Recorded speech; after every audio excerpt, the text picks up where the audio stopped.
केंद्र सरकार ने देश में बढ़ती स्वास्थ्य मुसीबत के बीच अनलॉक 2 की शुरुआत कर दी ताकि अर्थव्यवस्था को पटरी पर वापस लाया जा सके, लेकिन हालात अभी सुधरते नजर नहीं आ रहे हैं। इसी बीच परेशानी बढ़ाने वाली एक और खबर सामने आई है।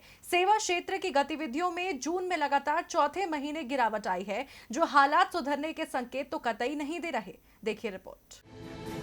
भारत में स्वास्थ्य मुसीबत कब खत्म होगी ये तो कोई नहीं जानता, लेकिन इस मुसीबत को थामने के लिए जो पूर्णबंदी लागू की गई थी, उससे देश की अर्थव्यवस्था को भारी नुकसान पहुंचा है, जिसका असर हर क्षेत्र पर देखने को मिल रहा है। अब भारत में सेवा क्षेत्र की गतिविधियों में जून में लगातार चौथे महीने गिरावट दर्ज की गई है। जून में ISH मार्केट इंडिया सर्विसेज की कारोबारी गतिविधियों का सूचकांक 33.7 रहा।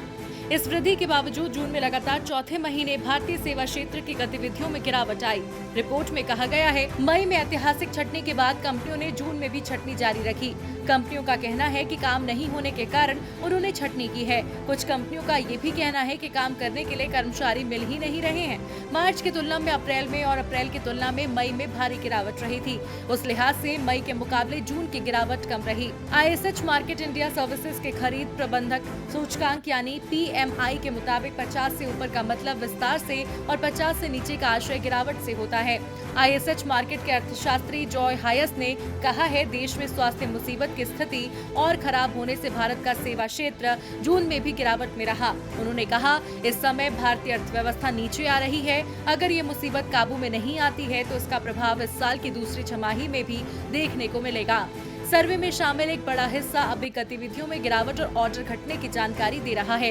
ये भारत के लिए घरेलू मोर्चे पर एक चुनौतीपूर्ण तस्वीर को दिखाता है। सर्वे के अनुसार 59% कंपनियों का कहना है कि जून में उनके उत्पादन में मई की तुलना में कोई बदलाव नहीं आया है। सिर्फ 4% कंपनियों ने कहा है कि उनका उत्पादन बढ़ा है। 37% कंपनियों के उत्पादन में गिरावट आई है। इस बीच जून में नए ऑर्डरों में अधिक तेजी से गिरावट आई। ऐसे में अब कैसे हालात पर काबू पाने के लिए सरकार कदम उठाती है, ये देखना होगा। DB लाइव की रिपोर्ट।